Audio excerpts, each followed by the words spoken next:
So what did you want to? You had a topic. Yeah. So last week I said I wanted to watch Megalopolis. Like I was going to leave here, go watch it into the night, and it's no longer available anywhere. It's been pulled from all streaming. Like you So can't it was buy streaming. It. It was up for like rental and stuff. They canceled 4K release, the physical release. The only way to get it is like to import it. Lionsgate just completely shut the whole thing down. Oh wow! So like it's weird. That is weird because I know it didn't do no, but like that it's rarely not- happens where they just cancel it all. Yeah, I don't know what it is, what they're playing at, but yeah.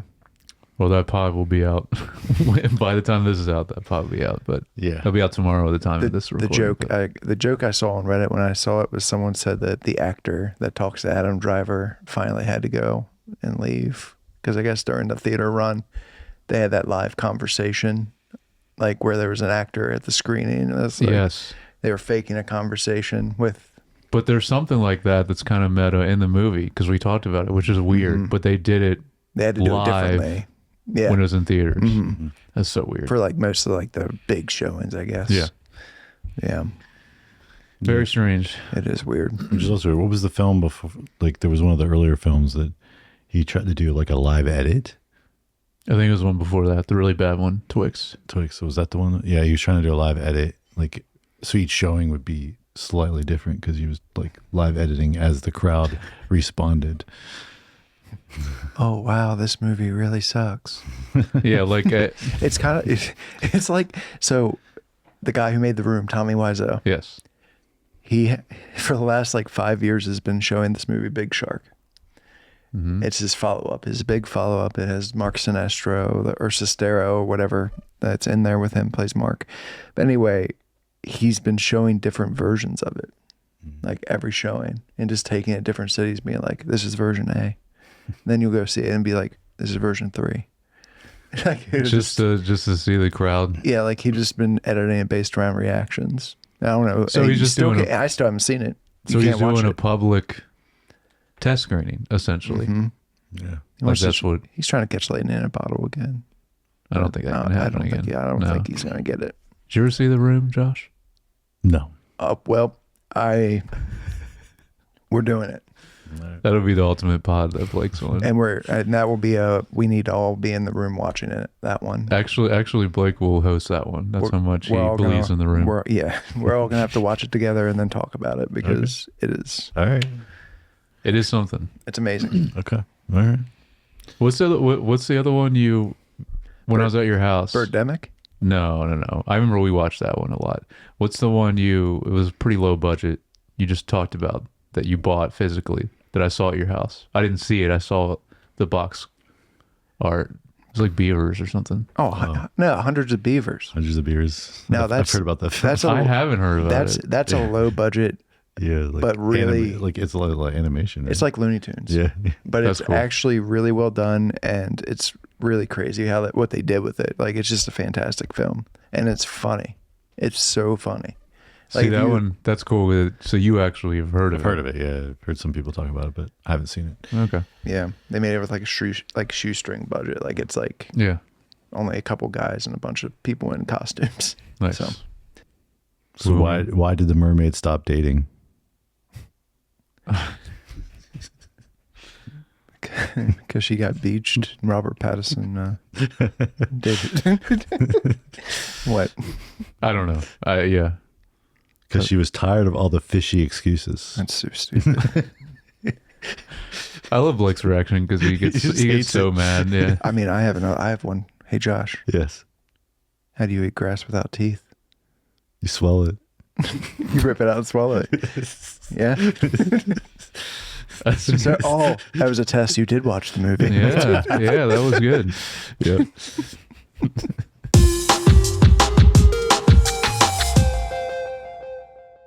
Hey, welcome back to Screen Time Film, a podcast where we take a director's filmography and watch it in chronological order. We're currently discussing Robert Eggers, his second film. So how long have we been podcasting? 5 weeks, 2 days? Where are we? I never know where I am. I like that. So my name is Josh, and these are my co-hosts, Jared. Oh, me first. 'Tis fine work, Blake. You're making high marks in my logbook. Them's gospel. I'm just glad I'm not being released or severed without pay or whatever. Yeah. Or severed. I don't know what he said. And this is our guest again for the second time, Blake. It's me. Here I am. What's up? You got it? I got my no. So you got another one? anyway, no. I walked in again on a crazy conversation. Okay. It was Josh's wife yelling at Jared again. Right. I'm like, Second what is time. going on here? Right. Like, I don't know why you come in here and just like agitate her. But she was like, damn ye, let Neptune strike you dead, Jared. Hark. And I was like, where's this lady? Does this lady like, did she do Shakespeare? It was beautiful, but also you look like crying. Yeah. Yeah. All right, so I like that. Blake takes him to the next level. These intros. This is good. he's like incorporating people that are off I camera. know. Yeah. It's just going to always. Cool. So we're going to discuss the Lighthouse. So we've got it came out 2019, which was like 3 years later. Since the last 4 one. years. 4 years Was it later? 2015? Was The Witch, or was it No, 2016? I think this movie might have hit 2015. So it was, so 4 years. I think this movie might have hit like the festival circuit a little earlier than Might the have been theatrical. 2018 Because I for- remember it was a hard one to get to see, like find and see it Oh, first. okay. Yeah. All right. It's rated R, an hour and 49 minutes. Two lighthouse keepers try to maintain their sanity while living on a remote and mysterious New England island in the 1890s. Mm-hmm. Once again, directed by Robert Eggers, written by Robert and Max Eggers. Mm-hmm. Is that his brother? Yep.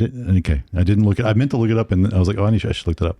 Cool. So then our cinematographer is the same as last time, Jaron I found out it's Blaschke. Blaschke. Okay, Yep. Blaschke. He's done all of his movies. Yeah, Yep. Jaron Blaschke. And then music is Mark Corvin. Sorry. Corvin. Yep. Mm-hmm. Production costs, Jared. Do you know? I don't. Yeah, like this Well, time. you go Okay, you first both then. want to guess? Yeah, you Yeah. guess. I'm going to go with 12 million. Okay. Over or under? I'm gonna go under, but the Witch was 4, which was very impressive. Mm-hmm. These actors probably got paid a little more than the actors from The Witch, Mm-hmm. but still very, very contained though. So I'm gonna say, I wrote this down. Yeah, 8 million. I'm gonna say 8 million. So are we doing Price is Right rules? Whoever's closer without going over. I don't Yeah. care. All right, let's do so whoever's closer without going over, which means Jared wins because it's 11 million. Yeah. 'cause you went over. Oh, Bum, bum, yeah, but that's dumb though, because then But he was closer. yeah, he was He's you closer. were Yeah, so it's We garbage. don't have to do price, so we can just do whoever's closer. Let's say everybody wins, Josh. Yeah. Yeah. I mean, everyone's a winner. 11 you get a million. trophy. Okay. You get a trophy. Whose line is it anyway? Yes, Everyone wins. Yeah. points don't matter. Points don't matter. Yeah. I think I've used that as my intro for Base or Waste before. Mm-hmm. 11 million. Yeah, 11 million, which Okay. still, like you said, yeah, very, very impressive. And I know exactly where all that money went. I mean, just based on the things I know about the cinematography now. Oh, Yeah. okay. Cool. Yeah. So was nominated for Best Achievement in Cinematography for an Oscar. Did not win. Just nominated. It's an honor to be nominated. Yeah, it is. It is. And I think it got nominated for a BAFTA too. Yeah. Nice. And it lost both to, was it Roger Denon for 1917? Mm.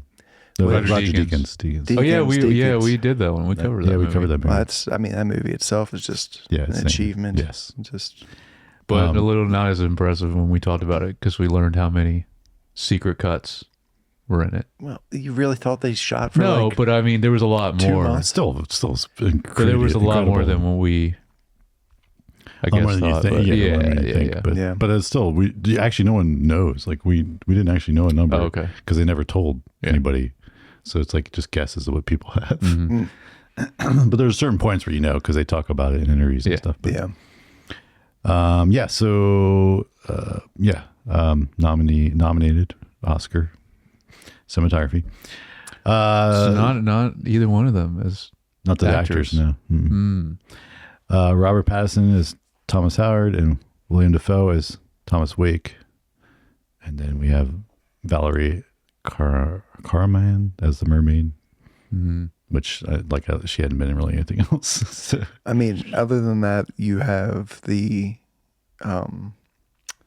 two guys that they relieve are just crew members. They were just like, you just need someone to walk by them as they're walking in, which worked. Yeah. It's also Ephraim. Oh yeah, Ephraim Winslow. Winslow is also the name of but yeah. And don't you guys forget. That's not what's listed on IMDb. Sully the Seagull. Is it Sully? Sully the Seagull. He is on IMDb. Yeah, he is. That's great. I saw that. I was like, I don't know. That's great. Well, speaking of that, do we want to? People also, if they are listening to this, Blake for the second time now has brought an appropriate T-shirt. Oh, okay. This is actually a Lighthouse T-shirt with the seagull on it. There he is. I'm in full support of these animals, except for Black Phillip. Japanese. Yeah. On there too. So these shirts that I wear them all the time. They're from Rucking Fountain, is the name of the company. Okay. And they do like limited release stuff. And Not a sponsor. Yeah, not sponsored. Not a sponsor. If you want to, though, then email. I'd be happy. Feedback at Screen Time. I spent a lot of money. No, that's just like usually like the name of the movie and the director and whatever the tagline is in kanji. Yeah. Nice. Yeah. And I try to like Google Translate, make sure there's like nothing stupid on there. Right, yeah, of course. So far, I'm good. You always got to do that if I'm good. You never know. When you're buying you never something know. like that. Yeah. Yep. Right on. Cool. So, this is my first time watching it. Anybody else? Where are we at? How many times have you seen it, Jared? 2 times now. So this was your second time watching it? Yes. So. This is at least my 4th or 5th time. Okay. I like when this movie came out, I watched it probably 3 times. Okay. In theaters? The year it came out, no. No, I think So only once in it was theaters. one I just showed to people Okay. Yeah. a lot. Like I saw it and I had people, I was like, you got to watch this. Yeah. I got in a full-on argument last night with somebody at this wedding. Yeah. About this movie? Yeah. They're Really? like, any good movies? I was like, The Lighthouse. And they were disagreed? Like, they're like, this is garbage. And I was like, I was about to, Dang. yeah. Garbage, even. Wow. Okay. Yeah. I couldn't believe it. That's a little strong. You know what I called him? A dullard. A dullard. Called him a dullard. Yeah. Yep. Well, Not a film appreciator. Yeah. So, overall thoughts? I mean, I still think you should go first, Oh, but no, do you I'll want to lose. go first? I don't mind going first. Okay. Okay, so my overall thoughts, in general, I found this a little boring. Oh. Blake's walking off the pod. Dullard. I think the main thing was I never felt like I cared about either of the characters. Like I just didn't get pulled into caring about them. So then when all this crap starts happening, it's just like, I don't care. Well, I feel like at the heart, they're both kind of unlikable individuals. Yes, yeah. Oh, that was that's intentional. And I know Yeah, that's for sure. intentional, but I'm just, so in that sense, now, again, I can appreciate a lot of the other stuff about the film, like the talent and quality that goes into the production and the decisions and the cinematography and the acting. I mean, like, I think those guys did phenomenal. So in general, like, I appreciate the film, but like, it's not something I would want to rewatch from my perspective. That's all right. Yeah. I understand it. I mean, I think it, well, I want to say, because I guess I disagree in some way, because I want to say it's impressive that it's just about mainly 2 guys for almost 2 hours. And I was like, again, like I watched before, but I was into it more this time than the first time I watched it. So I don't know if that makes a difference also, but it's just 2 guys in a lighthouse. And it's like, I kept me, it's just interesting the whole time, I think. And engaging. I really like that they, similar to The Witch, they let scenes breathe and not cutting the camera much, like you mentioned about The Witch as well. Definitely did that again here, which I love. Makes it a specific thing, whether it's tension or something else, like you talked about before. It definitely makes a difference. With like a lot of modern movies where it's the complete opposite. It's way too much cutting. But anyway, yeah. Yeah. I mean, I like how you just have two guys that are just kind of like, you start like Robert Pattinson's character starts seeming he's the grounded one. By the end, it flips. And you'd say it might even flip again. Like it kind of, and that's what keeps my interest, is just the psychological end of it. And I mean, it is a lot of talking in a cramped area. But artistically, I think it's just pretty to look at. And it's Definitely. And I can watch Willem Dafoe like all day, like just talk. I don't know why. It's just how it is. Yeah, I agree. Well, let's get into. I want to say, since you talked about Willem Dafoe, like I think he does. Obviously, both of them did amazing in this, but I think Willem Dafoe so good and so natural at doing this the way he talks in this. And obviously, we talked about like he has monologues and things that he goes into, and I don't know. I just think he does this type of dialogue and the way he talks so well in this. It's so natural. It's his theater background. Okay. He's done a lot of theater, Broadway, off Broadway, all kinds of stuff. But like, dude's a pro. Like, yeah, for sure. I don't know if this is the time for me to talk about this, but Yeah. man was delivering a great monologue while having dirt like thrown on him. Yes. And I had to find out, and he mentioned it in an interview, that they tried to use like cookie crumbs or something, or cake crumbs at first whenever they were throwing all that dirt on top of them near the end. And then he was like, this isn't working. So they started throwing dirt, and he was like actually starting to swallow dirt. And he was just like, it was so hard. Like it was just But That's like interesting. wanted to be authentic. basically drowning. I was wondering that. I figured it was something, especially because of the black and white helps. Sometimes hide. What Yeah, it could hide it. But I was like, nah, it looks really like dirt. So that's Yeah. interesting that he actually did that. Just a pro. Yes. Just Well, and not insane. just stage, like not just like a stage actor. What, at least since the 80s, I've seen him in movies. I was thinking of the Boondock Saints and the things he does in that movie too. Right. Which is well, it wild. was early 90s. Like even back then, he's like a cop that delivers all these Shakespearean type Yes. monologues, and like that's just who he is. Yep. So this was like, I think this was written for him as far as I can tell. Yeah.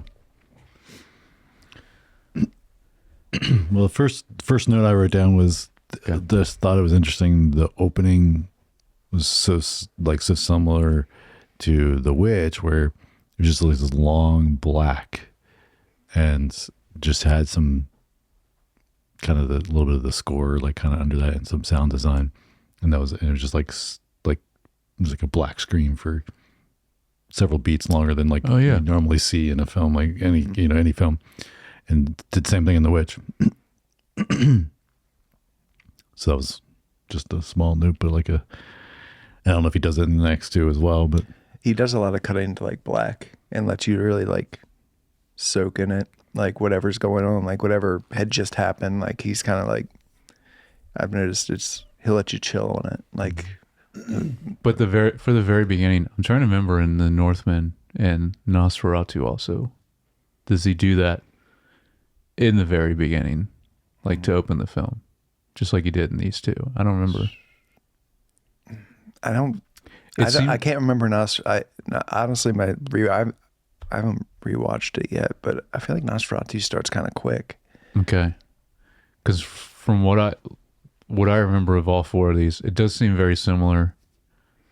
Starting the films, like you get some of the score and either black or just some establishing shots for a while, and seems to be a common thing, theme in his movies. But I don't know. I don't remember for the other two, but so it'll be interesting to see when we go through them again. I feel like, doesn't Northman start with like volcano or something crazy? Anyway, you guys can talk I about mean, it. that's a big deal, and if I don't remember if it starts like that or not. I don't know. yeah, that was just and then I just just early on with the seagull And I was like thinking about the same with the hair before, and just like the usage of an animal, like Yes. Yeah, he's just as a antagonist, because you don't have anyone. I mean, you do have the other.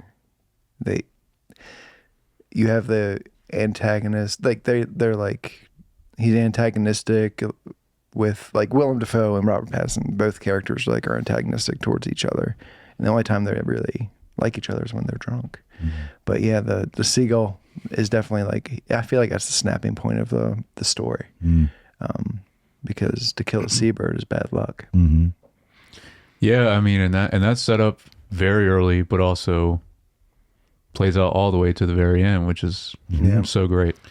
Yes. But also, so speaking of the killing of the seagull, That's like scene. Comically long, like Yeah. how long he takes to kill it too. it's a bit, but one of the things, like, that's kind of the first time you really kind of see blood in the thing, and I always find it interesting.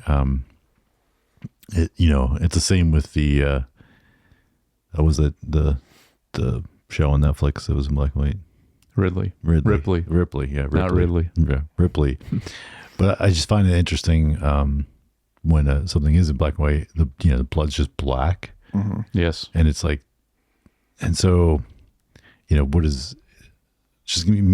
I was thinking the same thing when I watched Ripley, but like, what does it do to not see the red, right? Like, not as a viewer, and not connect quite with it the same way, but then the blackness makes it seem even more darker and violent in a way. But then I don't know, it was just like those kind of things.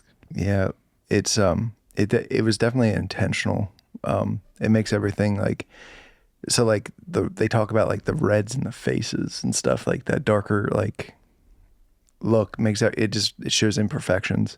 So everything that's red on the screen is going to be dark. And I have a whole thing in cinematography about that, because I was like interested in it too. I was like, why is everything just so?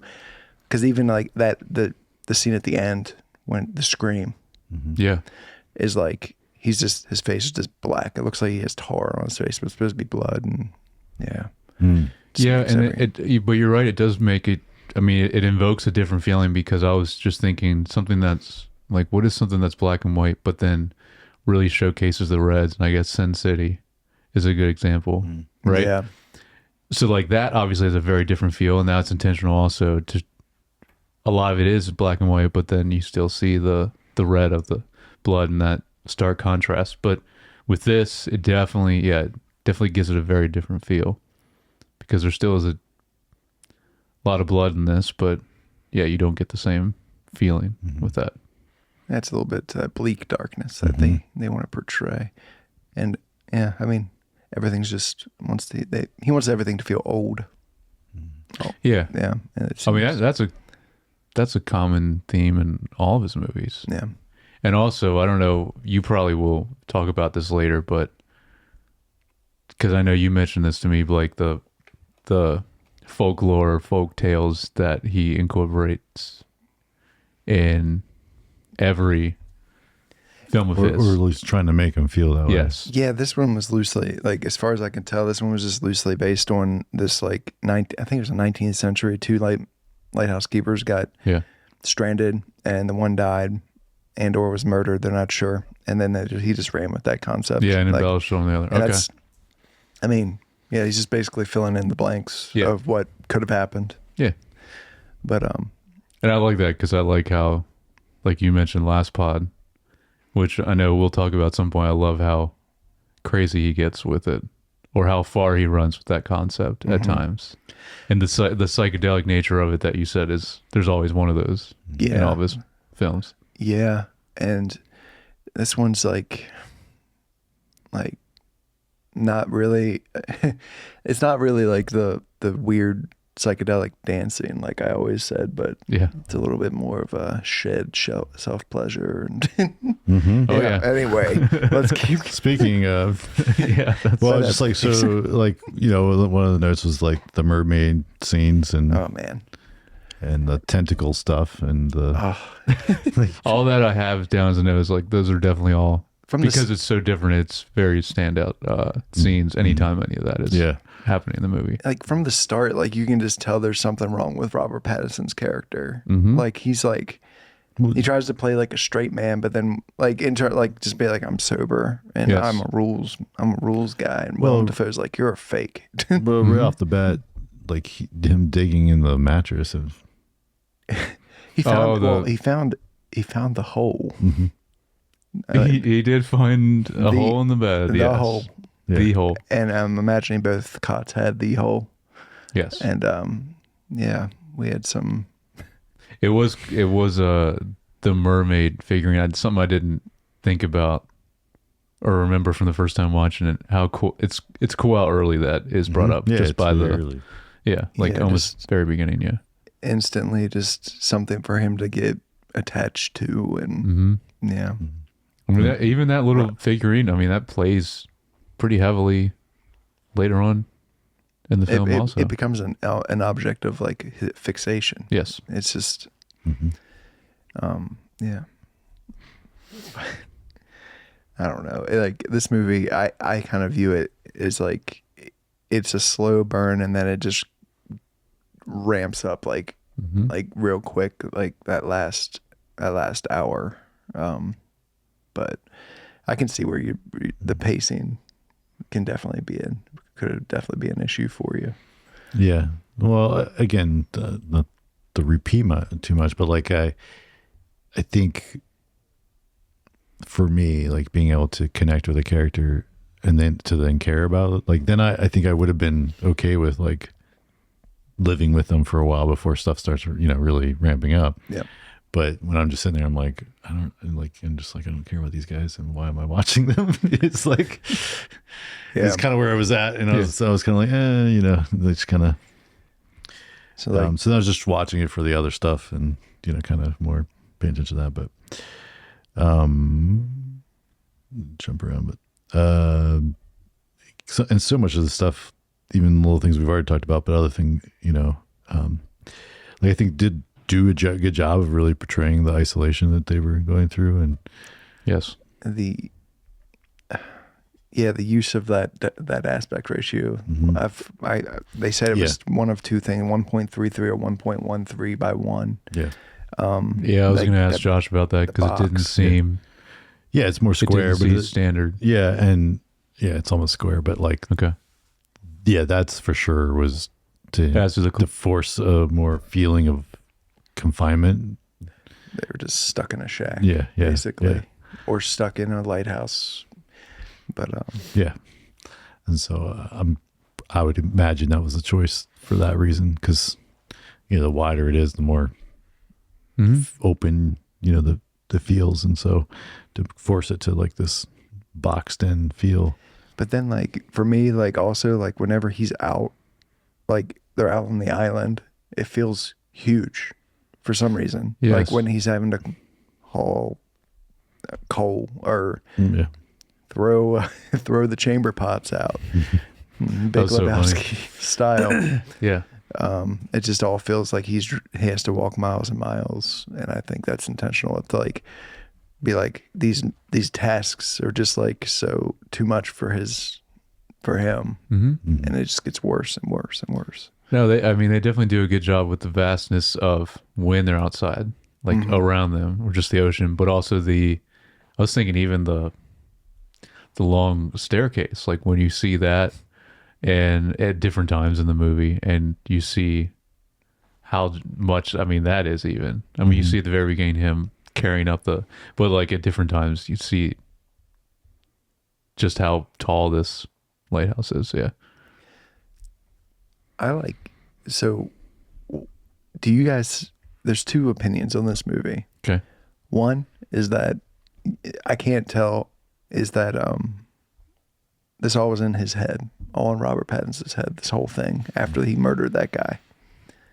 No, I don't think so. Yeah. Did it happen? And was he on the run? Oh, I think it all happened, but definitely towards the end there are things that seem to play with the Well, I guess, reality, I guess you would say. well, any of that, assuming the intent with like the mermaid and the tentacle, that's all stuff he's hallucinating or imagining in his head or dreaming, right? Mm-hmm. So Well, yeah, especially at the end when it's like literally Willem Dafoe, mhm. and it gets recalled to that, or like in him in different forms. But I mean, yeah, I guess those are all just in his head. But anyway, I think a lot of it though, actually, like you said, he's on the run, and a lot of the stuff that happens at the lighthouse did actually happen with him It's like or with the two of them. and like everything he does or experiences there Yeah. becomes some kind of hallucination or fantasy. Like even just the fact him being like Willem Dafoe being mentioned as Neptune, that's how he is in his head. Whenever he like goes into that mermaid, that's Yes. what he's supposed to be. He is Neptune. And like he just yeah, it's really just I think that the whole time Willem Dafoe holds on to it, he's really holding on to his sanity, and the other guy's loses marbles. But Mm-hmm. he said about his first second went mad. There's also the question Right. of is this that story again? Does Willem Dafoe see him? Like I don't know how to think of it. It's just it's just the Eggers enigma, you know. Like you just kind of like you get all these questions that are probably you're reading into it too much, but Well, it kind of sits in this ambiguity. Well, Yeah, that also like in some of that, a lot of the stuff. So there's not a clear. well, when we get to the end, I mean, that's also very similar to The Witch, and this also, the ambiguity of specifically the endings of these movies and how much he wants to leave when he's making this movie of the ending, like up to interpretation or however you want to feel about it or what happens at the end. Which we all talked about. I mean, we in general like that normally especially when films are done well, but leave that to your imagination. Not everything needs to be spelled out completely. because like the other thing I wrote was that it also starts out with like you feeling like he's getting like Willem Dafoe's character is just gaslighting Robert Oh, yeah. Pattinson's like the whole time, and then it just like doesn't, and then it switches, and it's like you just don't know.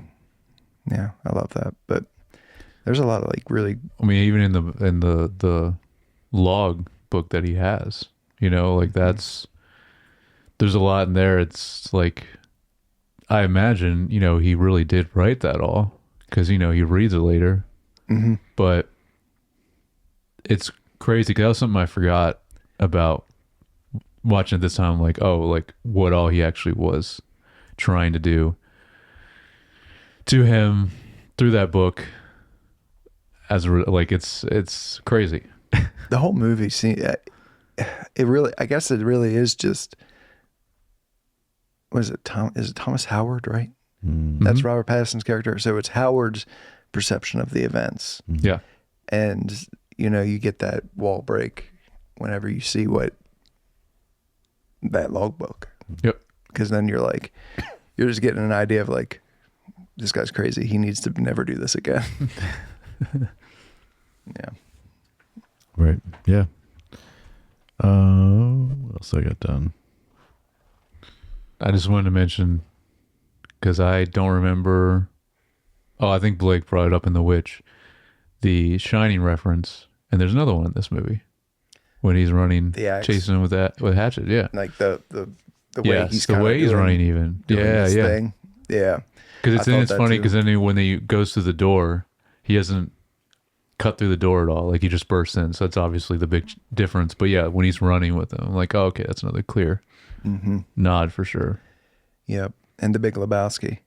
He like they said that when he throws the chamber pot and it gets in his face. Oh, dude, And that's the scream that is the cutoff scream was just it's one of the funniest things in the movie. It is. But that's great that I didn't even think about that because we covered that also. Yeah. And like, yeah, the ending where he's with the ashes Yeah. is the same. But like just that long walk across the rocks, incredibly hungover. After, Oh, for sure. I do believe they were into the turpentine at that point. Yeah, I think that was beyond the alcohol. Yeah. Yeah, I think that's when they were starting to drink the turpentine and whatever mash. Yeah. Yeah, it was going on, but I couldn't really tell what the mixture was they were doing I think towards the it end. was that oil, Right. and then the sticky. I think that's turpentine. I don't know. I'm not positive, but I think guess. that they mix it in because it's not honey. No. It's not. It's something No, that would make sense. The turpentine, yeah. make you blind. Well, and they, I mean, at some point they start, so it's like when the dead seagull shows up in the cistern. He's alive. The seagull's alive in Oh yeah. there. Okay. I mean, if you just Wait, in what? In the which cistern, one? when he opens the cistern. yeah, that guy's Oh. moving. Okay. Yeah. But still. Oh, really? Either yeah. way. Well, I was just the contamination of I mean, that's their water. They're drinking water, supposedly. Yes. Yeah. It's disgusting. Yeah. Cisterns, man. There's, yeah. The more we talk about it, the more I'm like, oh yeah, there is a lot that goes down in this. It's a very gross movie.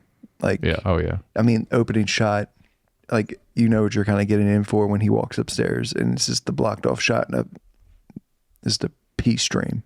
It's just, Oh yeah. and you're like, okay. And it's Yeah. just fart sounds. And you're just Oh, like, a lot of fart sounds. oh my gosh. Yep. Like, I do think the sound design in this was phenomenal.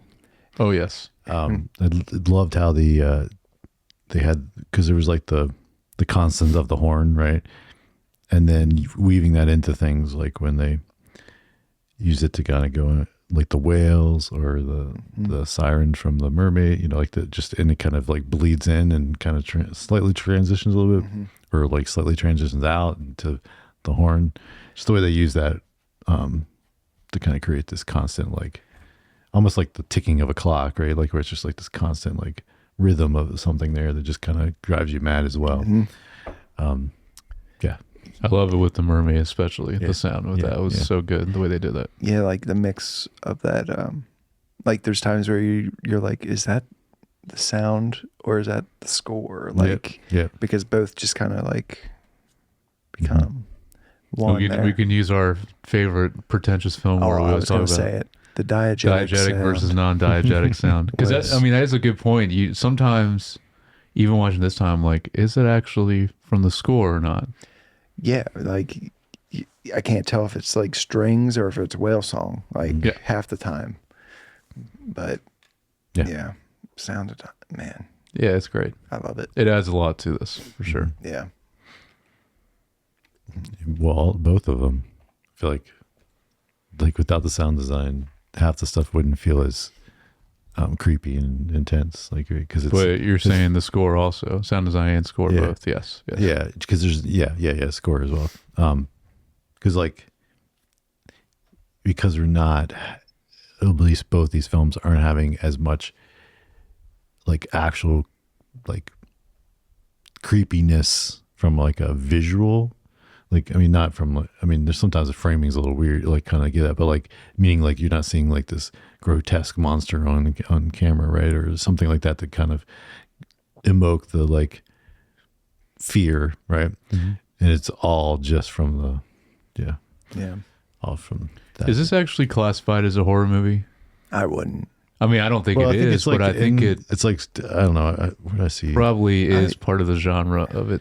It's psychological thriller, dark comedy, Yeah. but I think they I mean, I'm sure they there's do a throw tag horror of in that. there. And Yeah, of course. Yeah. But it's not really.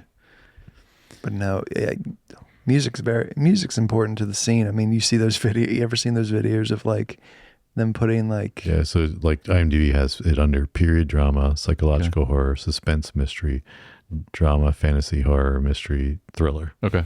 So the categories it's listed under. So what are you talking about, Blake? When they that, like- score a scene in a different way? yeah, when they just put like I know what like- you're talking about. yeah, like Darth, what was it? Like, I think it's like Darth, no, it's Tarkin and someone else, like it's a Star Wars scene, and it's just like it's like a lot of like swallowing. It's no, it's Darth Vader and one of the guys, one of the Emperor guys, and he's just like talking to him, and they're using like some kind of Barry Manilow.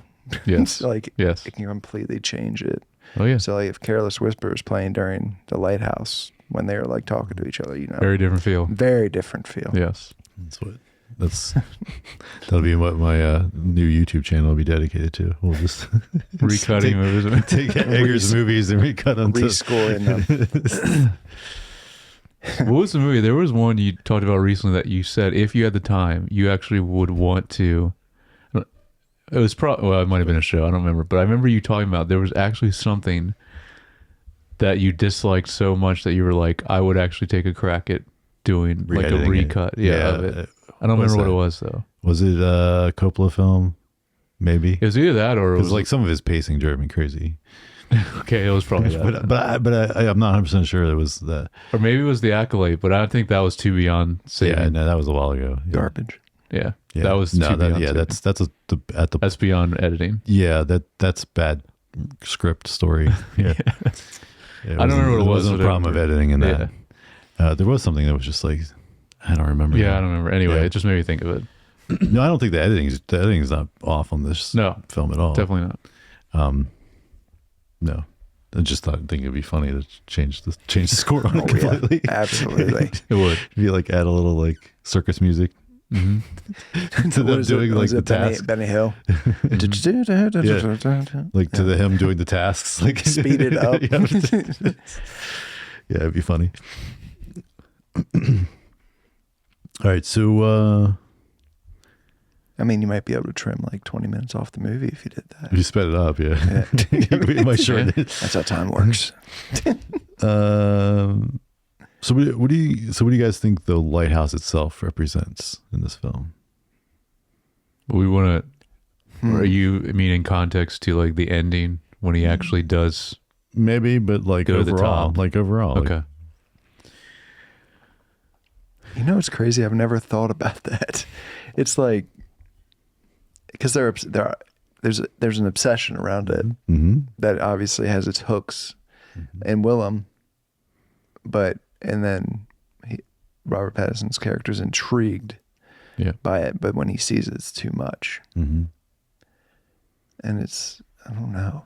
I have no clue. I definitely got parallels to at the end when he does finally see it, like very similar to Pulp Fiction with the briefcase, where he's just like they're just overwhelmed seeing it, and it's this light, but like it's never explained exactly what are they seeing. You know what I mean? Yeah, and I mean, there's no. But you mean the lighthouse as a whole, even? Well, does it represent something? Well, I mean, yeah, I mean, not just. I mean, obviously the building itself and the light that's in it, like what, like it's obviously a symbol for something. Like yes, that they're. Man, that's a good question. Yeah, I don't really know. I mean, you definitely see the way he reacts to it. Yeah. Yes, but like so. I mean, for me, there's ambition, right? Like kind of, and this kind of. I mean, some of the. I know asking this question is a little getting into some of the stuff that like I would say is some overall themes there. It's like the ambition, like he kind of. He comes in as the person working under him, and then eventually, he achieves what his goal is, but then he can't handle it, right? Like, yeah. So like, there's that, right? Like, I think is a reality of sometimes life, right? We think we want something, and then when you finally get it, it might not be all it's cracked out to be. Been there. But then there's also all the kind of forbidden sexual tension that like kind of in this, and of course obviously a lighthouse is very phallic symbol. So I think there's also that like of where the forbidden things, and then like I think they even play with that with the camera angle different times with the lighthouse to make it more it's almost like But no, I did write a note about that the first time that he goes up when he's in there and he sees the dripping. And he sees the tentacle. Oh, yeah. Did he see his penis? What? Yeah, I don't know. Yeah. What Like, it was like, it? What, I was like, what did he was see? he Why was there hallucinating? all of a sudden? I mean, like, there's definitely a kraken or something that he's like seeing, right. but why is that? Yeah. Why is he That seeing part that? is not explained. Yeah. Makes no sense. No. He's I like hallucinating. He's hallucinating to something, you know. But like, No, I what- like because that's what, especially this time watching, I immediately thought about, the Kraken Yeah. imagery. And I'm like, but yeah, that's not really, I do Well, I like mean- it though, like you said, but it's not really explained or And he's what he spending, was doing. yeah, and he's spending unknown amount of time drunk, like Willem Dafoe. He's just drunk, naked in front of this light every night for some reason. Yeah. I don't know. just basking in the warmth of the. Yeah. I mean, like, I don't know, man. I mean, in reality, I mean, if it's from then, like that light was. I mean, they it can was- burn you Yeah, like that, and it was also like, I mean, or get it's- blind you. It's like oil based, right? Like it's like or gas I based. can't. It starts with an L. I can't remember what they are, Yeah. but back then, yeah. Yeah, the so it's not like it's like a regular like electric light Mm-hmm. bulb like we would have now in a lighthouse. And of course it's still hitting all the mirrors to create more, like intensify it. But yeah, like, so I mean, like not it would be so hot probably up there, like not Yeah. just I don't understand it. I don't know. I think you might be close with the ambition thing, though. I mean, that seems to make most sense. It does. I don't know what else you guys have. Just, 'cause I- now I'm kind of more like just the ending stuff. Like, I had like just another homage shot. I think that happened Okay. was when he finds the mermaid on the rocks. Yeah. for the first time. It's 100% an homage to David Lynch and Amanda Palmer from Twin Peaks.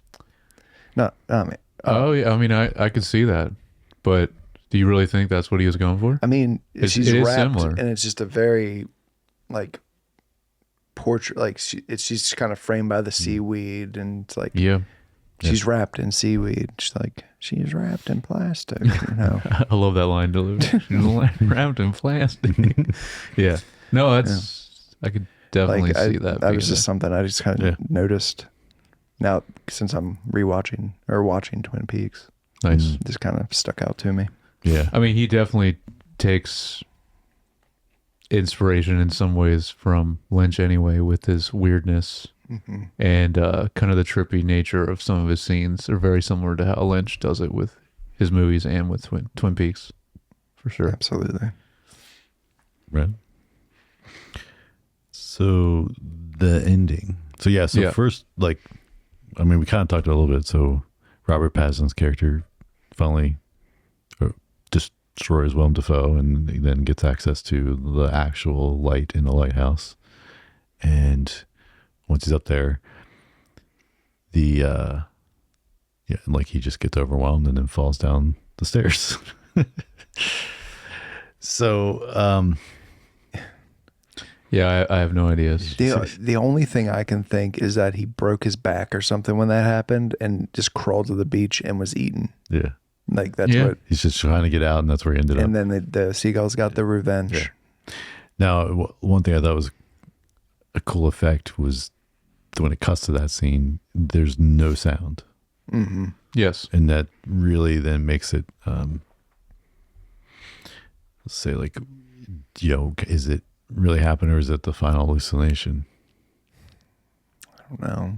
Like, I look right- at it more as like to make a not just visual but auditory difference, to where it's like, oh, this is really pay attention to this final moment, to give that difference, to take out the sound. I don't know, but it could also be. I was trying to think, did he just fall down the steps, die, and then, or like he's passed out down, like kind of, and then hallucinating And and he's getting revenge from the seagulls, or seagulls getting the yeah. revenge, I guess that is a good way to interpret it. That was like the psychological end, and his physical end was falling down a lighthouse. I mean, he definitely had to have been blinded, also, right? I How mean, long he stared at that? Theoretically, yeah, but I mean, like, again, William Dafoe multiple times That's earlier true. in the movie, and then he would be fine. So I don't know. I mean, like we said, like technically in the reality, they would have been blinded. Absolutely. If not, If not burnt and temporarily everything's, or yeah. permanently Right. from being exposed to it long Yeah. enough. Yeah. But, you know, in the world of this film, William Dafoe was able to be okay after doing that. So, you know, but Just, yeah. He just couldn't take it. mm-hmm. No, Do we want to get into cinematography? So like you've got some notes on that, right? I do. Yeah. I think so. I mean, one of my first notes was talking about this, the more squareness of the aspect ratio, Yeah. which you kind of already touched on, and how that adds to the claustrophobic, the narrowness of the frame, and you know, evokes that feeling for the viewer. And then of course the black and white, adding some kind of making it feel older, and then of course the way it affects the way we view the blood and stuff like that. We kind of talked on too. Mm-hmm. You guys have any thoughts around that stuff more than we talked about earlier? I mean, it was shot on film. So it was shot on film. Yep, 35 millimeter black and white, and Oh, cool. Yep. So it wasn't converted. Okay. yep. Well, And that would definitely add to the budget it was then also too. shot with like, Yes. yeah. So like whatever they use, like a filter or something. That this is what I want to talk about. This orthochromatic. That's what that's called when it picks up on the when it Yeah. doesn't. It's It's a different light, so it affects the reds yeah. differently. It's sensitive to red. Mm-hmm. I think. So it causes that dark look. They use like this custom filter or something to. So it's and- different than the infrared thing that Villeneuve Yes. did. Okay. Mhm. But yeah, but the infrared thing's what he did, how he made that stuff look so weird. Right. Because, Mhm. and I mean, there was that, which was also interesting because Yeah. I remember, I mean, it's been years now that some of the early days, yeah, it's probably been a decade since, if not longer. So the early days when, I don't know what you would call it, like, you know, guerrilla filmmaking, whatever, with like, you could start using DSLRs and like shot decent video with them. And that's when because the sensors were bigger and you could actually put nice lenses on it. It's kind of when like budget filmmaking really took off. Mm-hmm. And the same on the commercial video like I was doing. So we were using those.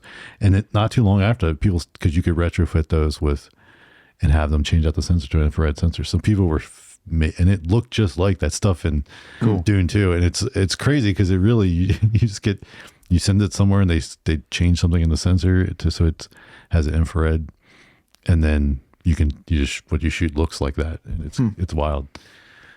That's awesome.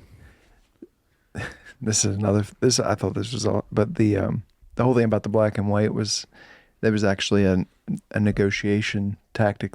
He wanted to do this, and the studios basically A24 and the other one, they said you have to take the full frontal nudity out of the script if you want to shoot on film, and That was the compromise. it was in the script. They said there was so the phallic thing with the lighthouse. There was like a scene of Okay. Yep. Well, they Yeah. did have, and it was like, that reminded me, I forgot, then there was the like, where it was like the gills almost of the mermaid. They kind of looked like, yeah. Mhm. Oh yeah. Oh yes. That was Oh yes. yeah. But they also used old lenses, Nice. like from like 1918 to 1930. Yeah. Bolter. Because there's definitely, besides obviously the film, and to make like that'll add grain to it, but it definitely felt very much like early 1900s so that's cool. That's Like cool. I can imagine after doing The Witch and wanting it to feel older, then he was like, when he had the opportunity to do the next film, Mhm. it's like, let's take this to the next level. Let's shoot it on film. Let's find some old vintage lenses that we can film on. And Yep. it's cool. It's awesome. Because I have a set of old lenses that were retrofitted to fit on like EF mount, which is like the cinema cameras use. Mhm. Yeah, and I don't use them all the time, but there's like the times where it makes sense to use them, and yeah, it's fun stuff to mess around with for Right. sure. I guess the other thing with using this film, everything had to be super bright because of the lighting. So like they were using like LEDs and like huge like 800 watt like halogen light bulbs to the point like so they like the actors were probably getting blinded during some of these scenes, like that So they lantern. had to do that for the specific lenses. I don't know if it was the lens or the film, but they had to, you know how like everything's kind of warm and the light kind of seems to pop. Yes. So they had to, they had these really bright lights. So like they were acting like these really bright rooms, even though it doesn't. Didn't look that way. Don't Oh look no, like that not at at all all. in the house or anything. I wonder. Yeah. I feel like film in general should have a general like a baseline exposure that's not terrible, so it shouldn't have been too bad. So it probably had more to do with the lenses, Probably. because like That's what I was I never going to get into how like they do the lighting. You for have film. the f stop rating on, which is how much light is allowed into the lens and through the lens, and nice high-end lenses will allow you to really go down to where it's like letting a lot of light in, but that also creates the more light that comes in with that allows for for what is in focus be in focus and what not to be blurred and create the bokeh effect. So then your higher f-stop, which means it's like less light coming in, then the focal plane is much broader, so then everything can be in focus. And so but then the higher you go, the less light comes in. So then so maybe these older lenses they used didn't have like a lot, like a lower f-stop like nowadays the stuff does, where it's like at a T1 or T2. Well, you can also just say to people that don't know anything about this, portrait mode on your phone Is what your is the fake essentially effect of that. Yeah. The fake effect of that. But it'd be, the more concern would be the light. Like if these older lenses potentially didn't have a lower f-stop that you would normally film stuff at nowadays, it would mean they'd have to compensate with how much light they pump in to like the same problem happens, and it's just a little bit different, but like when you shoot at a higher frame rate, the higher the frame rate, then the frame's not there as long, so then you need more light to have the correct exposure. And so when you shoot like the super slow-mo where they're turning like 1,000 frames a second or whatever, you need like so much light, and it looks ridiculous because like in person you're like, It's like a space blinding. station at that point. yeah, it's like blinding, but then on camera it looks looks good because it's like it's wild. Yeah. But So did they do crazy amount of lighting even outside No, to get that effect? Okay. I don't think so. I guess you could just I didn't depending on really the look into time that. of day. So I was going to say something because like outside shots are like, they seem very, very bright when they did do them. So it would just be the time of day then to just get it exactly. Yeah, and if it's that stuff, then normally the sun's brighter than anything you can recreate yourself. So they probably had plenty of light then. Yeah. Look at the sun. We're like, yeah, that seems about right. Let's go from that. Just another like note. Really, they use a lot of fog and mist because of that. It creates this like kind of eerie, ghostly, otherworldly atmosphere. Just for the setting in this like island that they were on, I think really added to the effect of the Something that motion. just reminded me of. I wanted to ask you guys because it's explained a little bit, but I don't know. I don't know if it's completely clear, and maybe I just missed it. But I'm messing up on their names, but Willem Dafoe, did he actually purposely like make Robert Pattinson really drunk and sleep in to miss his? Remember he was getting picked up, or was he getting picked up at all? Remember that whole scene and they're waiting? Yeah. Do you think he actually did it on purpose to be like, oh, I'm going to make you miss it? Or because he kept telling him like, oh yeah, they're coming at this time, or were they coming at all to pick him up? Because that's pretty early on in the film, right? Well, they were only supposed to be there for 4 weeks. Yeah, and that's when then they had to dig up the rations. Oh, for the Rations. I honestly, I think they just, there was a storm. Okay. Yeah. All right. And then actually that storm dial actually goes right along with the madness, the fall and the madness. You see it, they show it twice and it's like stormy, off the charts. Yeah, that's cool. Yeah. Which is crazy. Like, how's it? Every time I was like, is that a real thing? It's an old timey barometric pressure. Like a barometric. Cool. Okay, Yeah. that's what it's using. I was like, what would indicate? Like, how would you measure that? Right.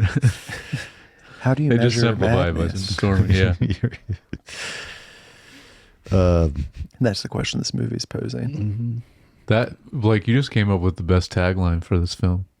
How do you measure madness? Man, I'm telling you, I'm full of this stuff. You are. I really am. What is the tagline though? You have it on your shirt, right? No, I thought you had know. the tagline. I forget. Oh, okay. I translate them, but I mean, Okay. supposed to make sure it doesn't say something But yeah, offensive. we got that, and then Josh made up the tagline for last couple of films. Pretentious mess. Pretentious I mess. like that too. Yeah, I don't know which one I used it on first. Because I said the way you said, I was like, you put that on the poster. Pretentious mess. Quote me. Yeah. So I also just a note about like using the super close-ups that Yeah. really make it feel uneasy and intense, like the crazy close-ups of eyes and I love the angle they chose. Obviously, like you talk about this a lot to make a person look bigger. The angle they chose for, like, for instance, Willem Dafoe when he does his huge Neptune monologue, like, so cool the way they film that kind of lower and have it so he looks heroic and bigger. Yeah. And I wish one of these days I could curse someone just like that, man. It was just beautiful. You should memorize his monologue. I should do it. I don't know if I have it. It's just so, but like, just put it on your mirror and you just read it every That's day. your motivation for this is today. the whole. It's my whole bathroom mirror. My assistant wouldn't be too happy about that. But yeah, that's just another, again, But- cool effect of the method they used to create the effect of the craziness. Yep. I seen it. You're fond of me, lobster. Let Neptune strike you dead, Winslow. Hark, Triton. Hark. It's just. It's I'm just. surprised no one used the "Why'd you spill your beans" for I intro. thought about that. Yeah, I yeah. thought about it. Or the actual Chappelle death with Treble Dread. You know, the thing they always toast to, that whole thing, which that's kind of a long intro. But I had that as a thought too for an intro. Man, we could. The in that scene also when they. What? What? Yeah, that was great. I just thought of Stone Cold, Steve Austin. Yeah. Yes. Yeah. Yeah. The whole time. Anyway. There is a decent amount of comedy, like you talk about, or like a dark comedy in this at times. It's balanced. It is A balanced little bit of well. levity. Yeah. Yes. is there. And I think if it wasn't there, it would just be unattractive to everyone. Like Yeah. you'd just be like, man, just feels grimy. Like Yeah, there's- he did a good balance of like there's- both ends of it. Yeah. Yeah. I've definitely watched movies that are like that. You're just like, man, this just makes me feel. Existential Grubby. dread the whole time. Yeah. It's just never ending. Yeah. Yeah. And then last night I had on cinematography was then you mentioned earlier the use of like the longer takes again Yeah. to create more tension and just letting the camera sit and awkward, like almost creates that feeling in you because you're like wanting it to change and it doesn't. Mm-hmm. I like his upward shots in this movie. Okay. Just like one that just stuck out was like, it was simple when he goes up to fix the shingle Mm-hmm. and it's just up the ladder. Yep. Like, Oh yeah, it looked like it was attached to the yeah. It's ladder. just- Yeah, it's cool. Yeah, there was angle another like time because when he the was- way it moved when he walked on it. There Yeah, was it was like- one of the times where it was like, right up underneath. It might have been when he was doing something with the cistern, and you're just like seeing. It was like in the cistern. It was almost or like When right he below the opened entrance it. or something. Yeah. Yeah. It's a lot of good, different, interesting. Seagull vision. Just different, putting the camera in different, interesting places and not the Yeah. obvious. I just love that. Yeah, And then the me too. shot through the shingles when we see. oh yeah, that's The peak, the peak, yep. the peeping Tom. Wait, Voyeurism. yeah. I mean, both of them are named Tom. Yeah, I guess so. It's a whole new meaning to Peeping Tom. Wow. You really dug deep on that.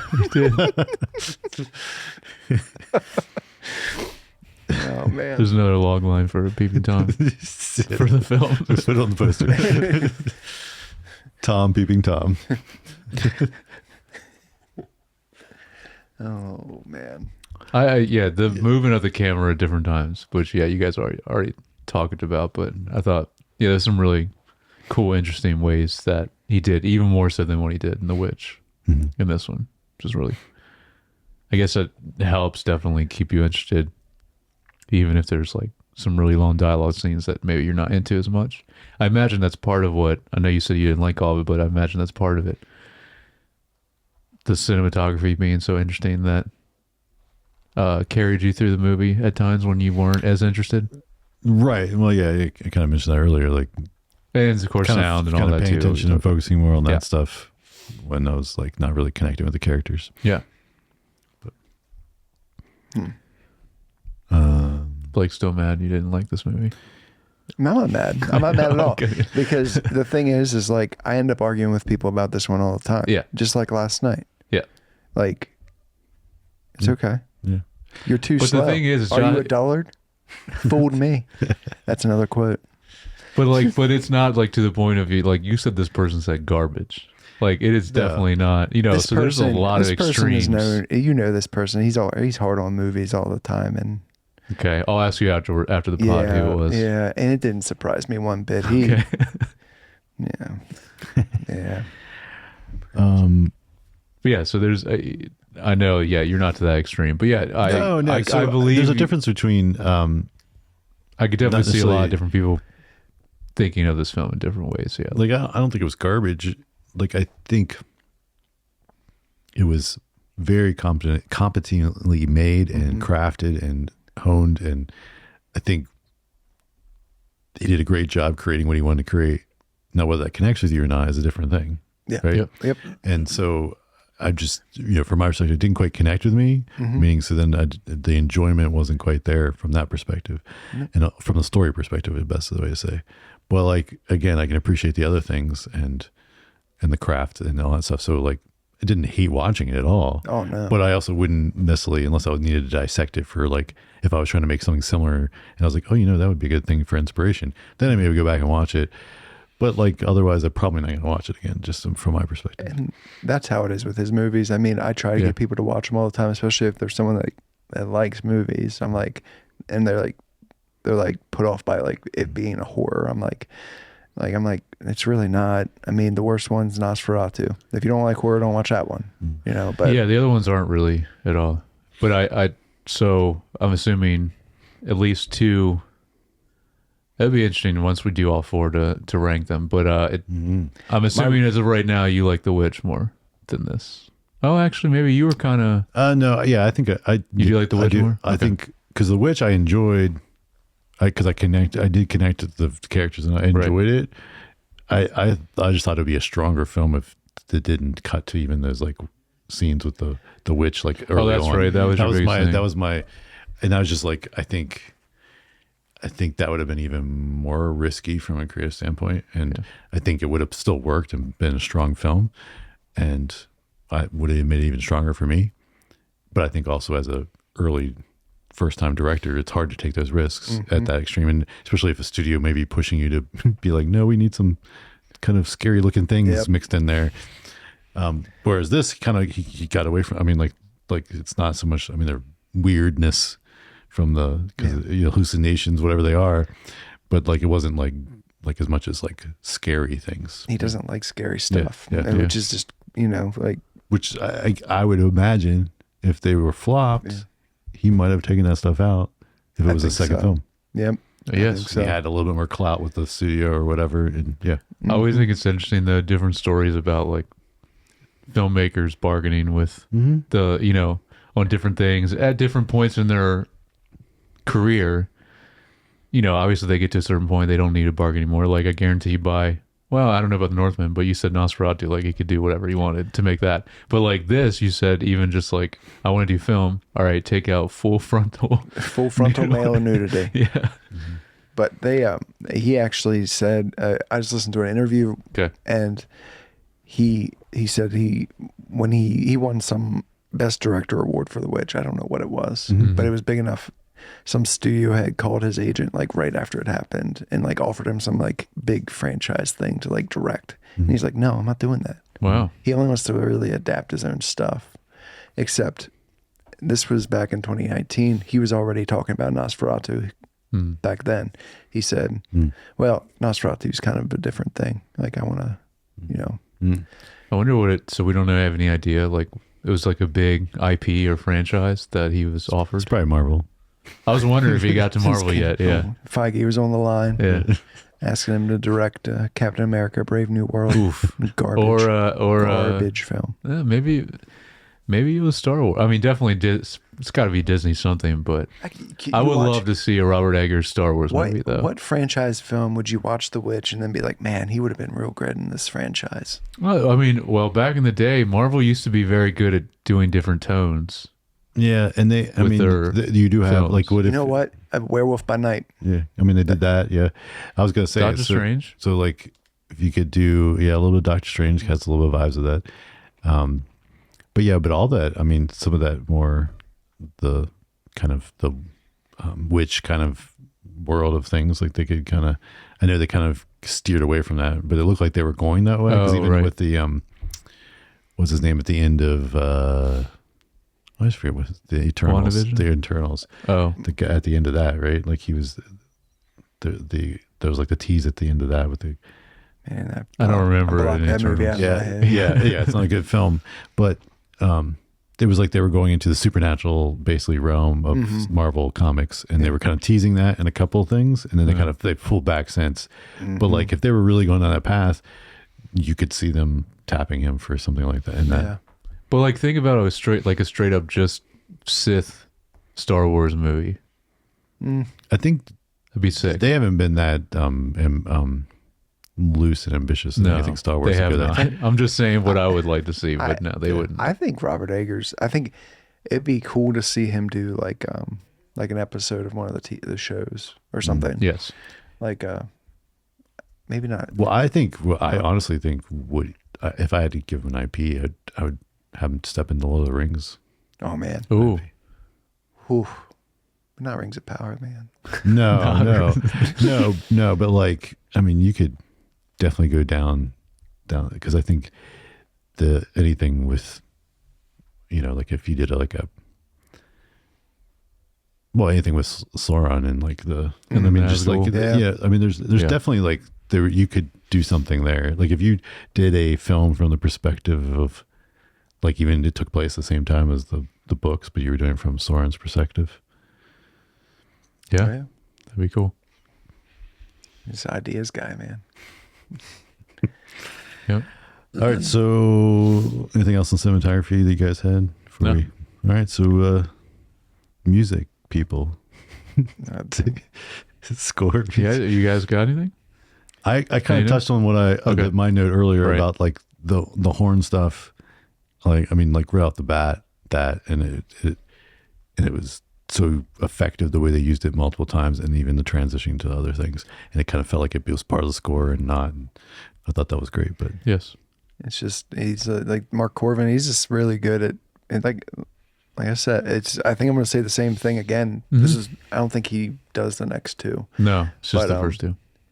He's great with a crescendo and a decrescendo. Yes. And he's good at it. It's the sound design is just very well placed and sparse. Yep. And I honestly think the quiet is more effective in these movies than anything else. I agree.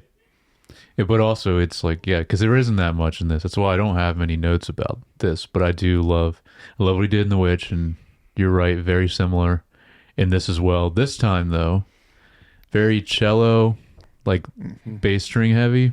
I always love scores that do that anyway and kind of focus mainly on that.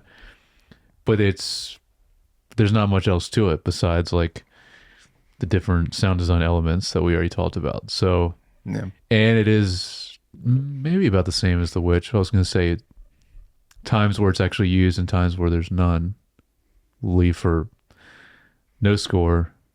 I guess it's kind of similar to The Witch. It is more sparse. So I always appreciate that too. Like you said, he does a good job at knowing when to not have something as well. So yeah, really great.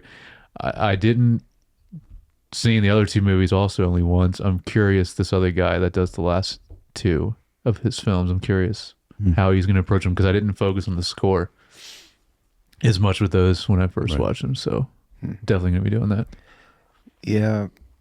On top of that, I'm just going to name Damien Volpe. He's the sound designer of this movie. Okay. They talked to him about the fart sounds. Okay. What do you say? And Willem Dafoe did not fart, and he will not divulge how they got these sounds. I think they were just ripping. These are very natural farts, guys. Yeah. Interesting. Great sound design. So the sound designer probably just recorded him himself. Yep. Doing them. Why not? Yeah, why not? Yeah. That's what they do, those sound design guys. I know. Capture whatever sound they can. And or you'll find out that they use like a freaking almond and a rubber band and somehow created a fart sound. Like, you know what I mean? Like, it is always something very random. Yeah. You're like, what? Yeah. Yeah.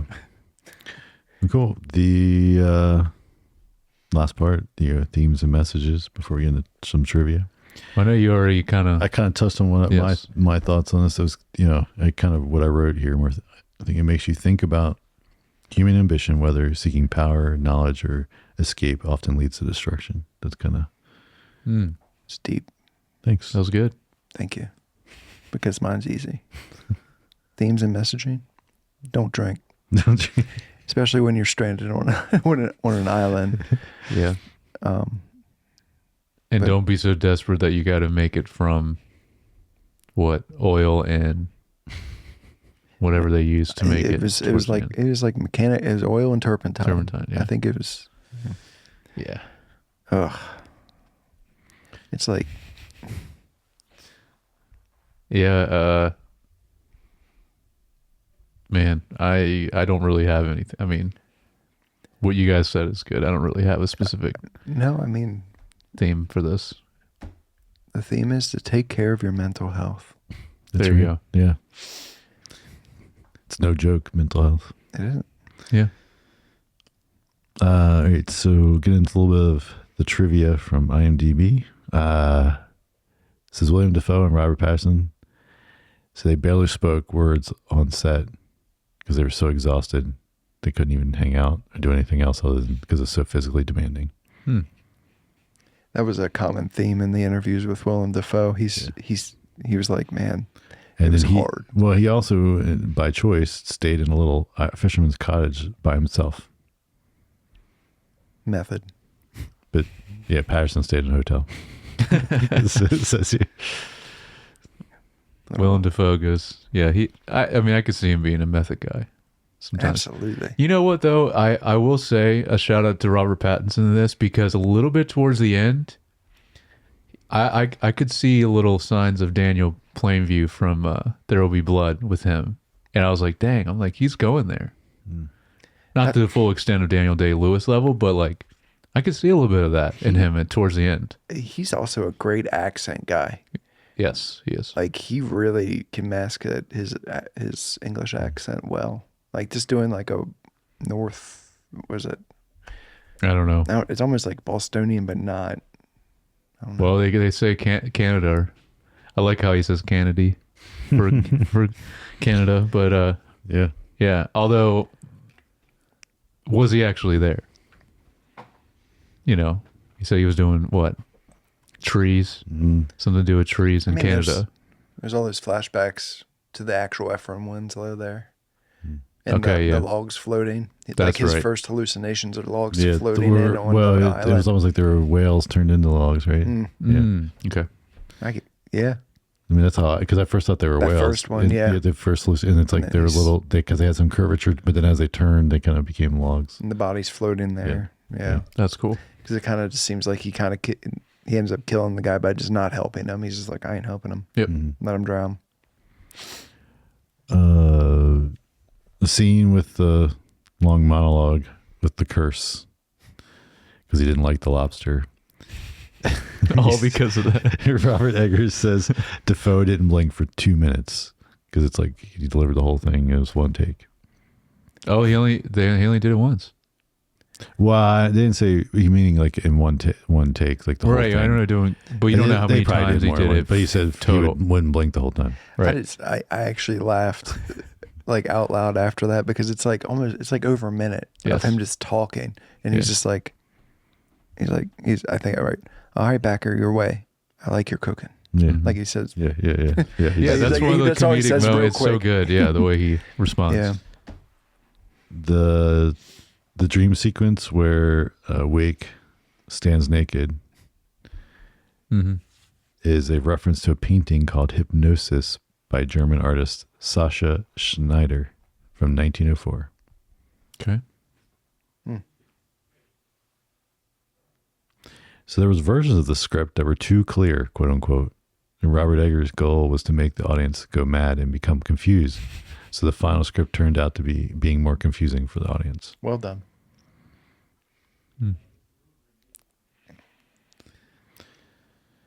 They, I guess there was a question, like at one of the early screenings, there was a little question spot where he was at, and an actual lighthouse keeper showed up and said, "You nailed it," Nice. and told him that. He's like, "You got it," and he did it. Like he did that job before it was all automated. Right.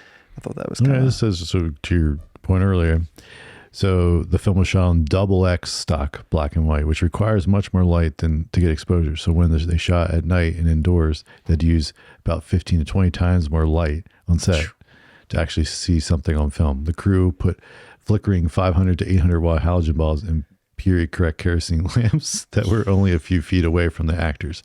See, that's crazy. That is crazy. yeah. That's right. The Yeah. light were so bright, and crew members sometimes wore sunglasses even during the night shots. Oh, yeah. That's insane.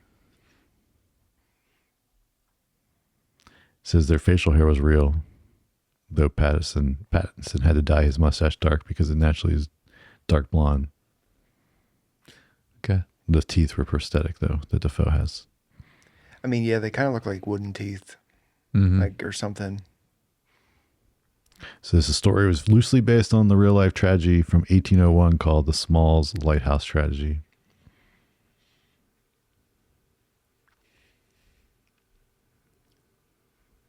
I wonder if there was any kraken or mermaids in that. Although it's a siren technically, though, because of the noise she makes. Mm-hmm. There's a difference between mermaids and sirens. Right. And it kind of is more like, but I know she's credited as a mermaid. Yeah. Then here, the mermaid carving used by Robert Pattinson was auctioned by Yeah, I saw A24 this. for New York City Food Bank during the COVID-19 pandemic. It sold for $110,000. Did you make a bid, Blake, on it? Yes, I make all kinds of money. Yeah. No. So the camera equipment broke down frequently due to the level of moisture on location. Also, 3 different types of camera equipment from 3 different eras were cobbled together to walk into the ocean around 25 times before, because the camera lens kept fogging up. It's that brine of the sea. Yeah. Yep. Well, and that's the other thing. Like that made it doing film with that, like it was a lot easier to deal with digital in those kind of settings. With Yeah.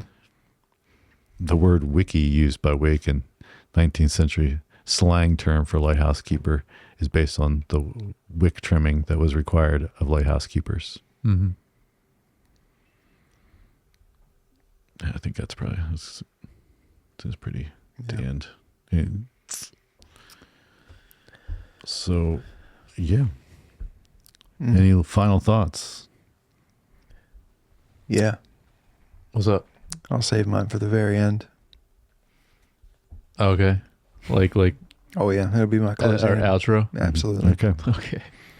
No, I don't have any. Yeah. I don't have any more I mean, thoughts, but I did like it the second time. So I'm curious if you would ever watch it again, Josh, because I don't remember liking it as much the first time I watched this. Okay.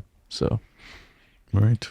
yeah, Well, what do you guys think? If you had thoughts that you agree or disagree with any of ours, let us know. Leave a comment or email. You can send your emails to feedback@screentimepod.com or leave a comment on YouTube or DM. You can follow or like and subscribe on Apple Podcasts, Spotify, YouTube. We're on Facebook, Instagram, TikTok, basically everywhere. Yes. So, and then if you'd like to follow any of us individually on Instagram, I'm at JYoungBar. I'm at Jared Youngbar. Blake also, thanks for coming on again. And he will not be on the next one, but you'll be on Nosferatu. He'll be back. Yes, We'll be back. Yeah. Yep. If you want to follow me for some reason, Walker_Texas_Stranger_. Yes. Right on. Well, with that, we'll catch you guys all next time. Yep. If I had a steak, I would.